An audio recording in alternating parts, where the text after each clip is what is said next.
আসসালামু আলাইকুম। কী খবর সবার? আশা করি সবাই ভালো আছেন। আলহামদুলিল্লাহ আমরাও ভালো আছি।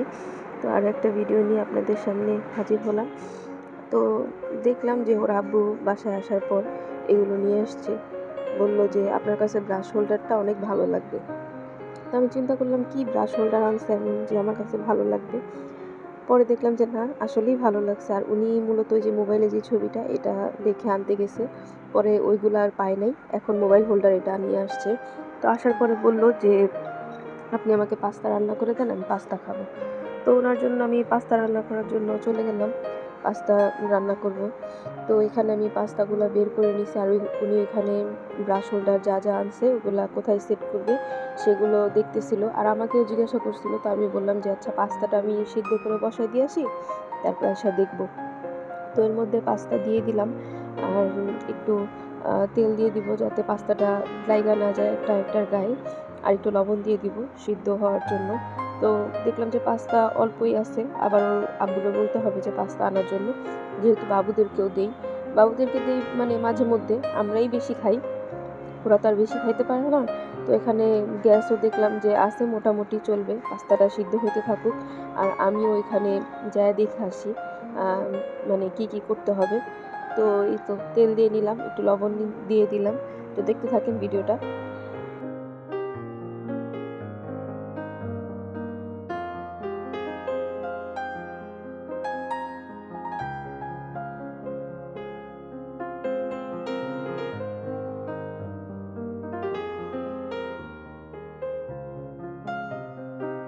তো এখানে পাস্তা সিদ্ধ করতে দিয়ে আমি ঘরে গিয়ে এক ফাঁকে দেখে আসলাম ওর আব্বু কী করতেছে। আর এখানে পেঁয়াজ মরিচ কাটা ছিল, ফুপু শাশুড়ি কাইটা রাখছিল হয়তো বা ভর্তার জন্য বা শাকের জন্য। এখানে রাত্রে শাক রান্না করবে, এই কারণে শাক আবার বাইছা রাখছে। তো শাকের জন্য হয়তো বা কাইটা রাখছে, আর আমি আর কাটি নাই। ওইগুলা দিয়েই মানে পাস্তাটা রান্না করার জন্য নিয়ে নিছি। এখানে 2টা ডিম নিছি। এই তো পুঁই শাক কাইটা রাখছে। মাশাআল্লাহ, ফুপু শাশুড়ি খুবই কাজের, আর ওনার খুব গুণ। ওনারা দুজনই, আমার দুনো ফুপু শাশুড়ি বাবুদেরকে নিয়েও কাজ করে, ওদেরকে কোলে নিয়ে। আর আমরা তো এখনকার সময়ে এই কোমর ব্যথা, এই ব্যথা, ওই ব্যথা, মানে কত রকমের অসুস্থতা। আর ওনারা মাশাআল্লাহ এখনও কি স্ট্রং। ওনারা কাজ করে, হাইটা যায়, হাইটা আসে, সিঁড়ি বেয়ে উঠে, মানে বিভিন্ন এক্সারসাইজ ওনাদের এমনি হয়ে যায়। আর ওনাদের এক্সারসাইজ করা লাগবে না, কিন্তু আমাদের তো সুস্থ থাকতে হলে এক্সারসাইজ করা প্রয়োজন। কিন্তু ওনারা তো এতই কর্মঠ। আমার শ্বশুরও মাশাআল্লাহ, উনিও এখন পর্যন্ত খুবই কর্মঠ, এত বয়স হয়ে গেছে তারপরও। ওনাদের বয়সের মানুষরা মানে ঘরে বসে থাকে অথবা চায়ের দোকানে আড্ডা দেয়। আর অলসতা তো মানে শয়তানের কারখানা, খালি মস্তিষ্ক শয়তানের কারখানা যেটাকে বলে। তো ওনারা অলস থাকে না, ওনারা সারাক্ষণ কাজের মধ্যে থাকে।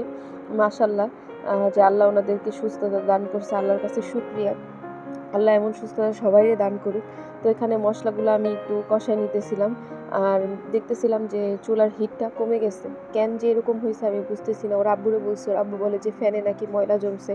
তো আপনারাও জানাবেন যে ইলেকট্রিক চুলায় রান্না করলে কি এরকম হয়?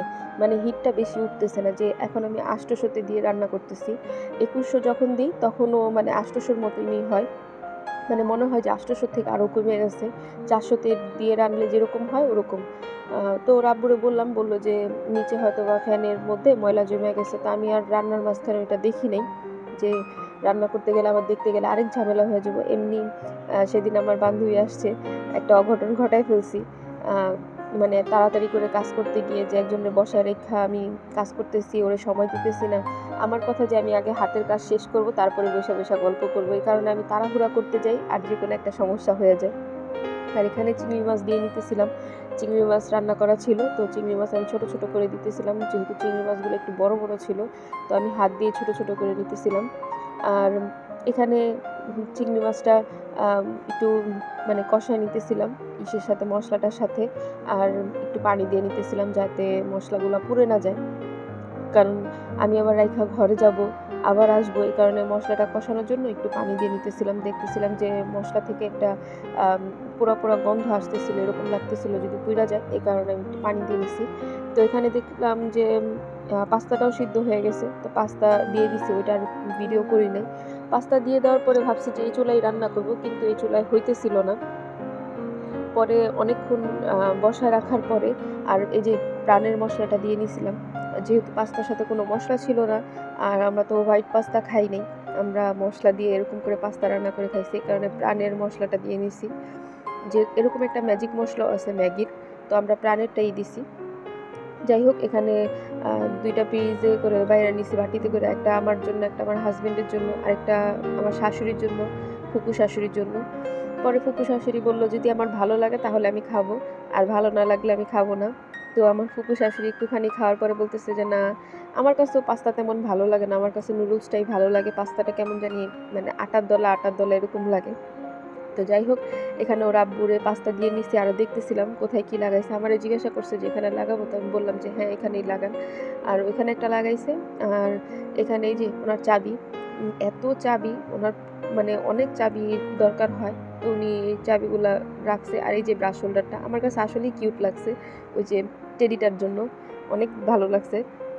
আর এখানে যে পাস্তা নিয়ে আমি আবার একটু ছবি তুলতেছিলাম, একটু ভিডিও করে নিতেছিলাম। যাই হোক, এরপরে আর ভিডিও করা হয় নাই। এটা হচ্ছে পরের দিন, মানে আজকে হচ্ছে রান্না করছে দুপুরবেলা শিং মাছ আর বটবটি তরকারি। আর এখানে হচ্ছে কি শাক আমি জানি না। আর এখানে ভাজি, বটবটি ভাজি আলু দিয়ে, আর ডাল রান্না করছে। এগুলোই ছিল আজকে দুপুরবেলার রান্না। তো দুপুরবেলা আমরা খাওয়া দাওয়া করে নিব, যেহেতু কফিটা ছিল না, এই কারণে উনি আমার যে ইনস্ট্যান্ট টি ওইটাই খাইতেছিল। কফিটা শেষ হয়ে গেছে, এই কারণে কফিটা রান্না হয় নাই। আর এখানে দুপুরবেলা খাওয়া দাওয়া করার পর বাবুরা খেলতেছিল, যারা তো ঘুমাইতেছিল, যারা ওর দাদির রুমে, আর এহসানকে নিয়ে আমি বসেছিলাম। এই যে ওদের পেসিফায়ার, মানে আমরা যেটাকে চুষনি বলি, আমি বেশিরভাগ চুষনিই বলি, পেসিফায়ার কমই বলি, কারণ আমাদের যে ভাষা আর যেটা বলে আমরা স্বাচ্ছন্দ্য বোধ করি, এই কারণে আমি চুষনিটাই বলি। আমাদের এখানে সবাই বলে এটা। তো ওদের যে কত রকমের খেলনা আর কত রকমের পেসিফায়ারটাই আনা হয়েছে। পেসিফায়ারগুলা এই যে যে দুইটা দেখতেছেন, টিয়া কালার আর পিঙ্ক কালার, এই দুইটা আনছিলাম আমি, ওরা বড় হয়ে গেছে, অন্যটাতে অভ্যস্ত হয়ে গেছে, তো এই দুটো আনছি, কোনো কাজে লাগে নাই। আর এইগুলো ওরা আব্বু আনছে, এগুলোও কোনো কাজে লাগে নাই, কারণ এগুলোর নিপেলগুলো অন্যরকম, আমি আপনাদেরকে দেখাবো। আর এটা আনছে কিছুদিন আগে, কিন্তু এই নিপেলগুলোও ওরা নিতে চাইতেছে না, ওরা পছন্দ করতেছে না, ওরা টিথারের মতো এগুলা ব্যবহার করতেছে, মানে কামড়ায় শুধু। যদিও এখনও বাবুদের দাঁত উঠে নাই, তবে উঠা যাবে ইনশাল্লাহ। আর এখন বর্তমানে ওরা যে পেসিফায়ারটা পছন্দ করে সেটা হচ্ছে ওই যে নীল কালার। আর এই পাউডারটা দিছে ভাবির আব্বু, আর এগুলা হচ্ছে টিথার, ওর আব্বু আনছিল মনোয়ামার থেকে। এগুলা যে কোথায় কোন জায়গায় আছে আমি জানি না, মানে এক এক জায়গায় আমি রাখছি, কিন্তু হারায় নাই, সব গুছায় রাখছি, তবে এক এক জায়গায় এক একটা আছে। আর বর্তমানে এখন ওরা যেই পেসিফায়ারটা পছন্দ করে সেটা হচ্ছে যে এটা, এই নিপেলটা এরকম, আর বাকিগুলা নিপেল এক একটা এক এক রকম।